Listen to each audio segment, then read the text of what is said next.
Ang mabuting balita ng Panginoon, ayon kay San Lucas.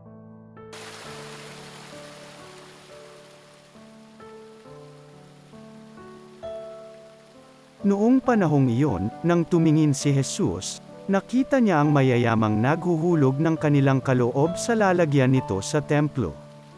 Nakita rin niya ang isang dukhang babaeng balo na naghulog ng 2 kas-in.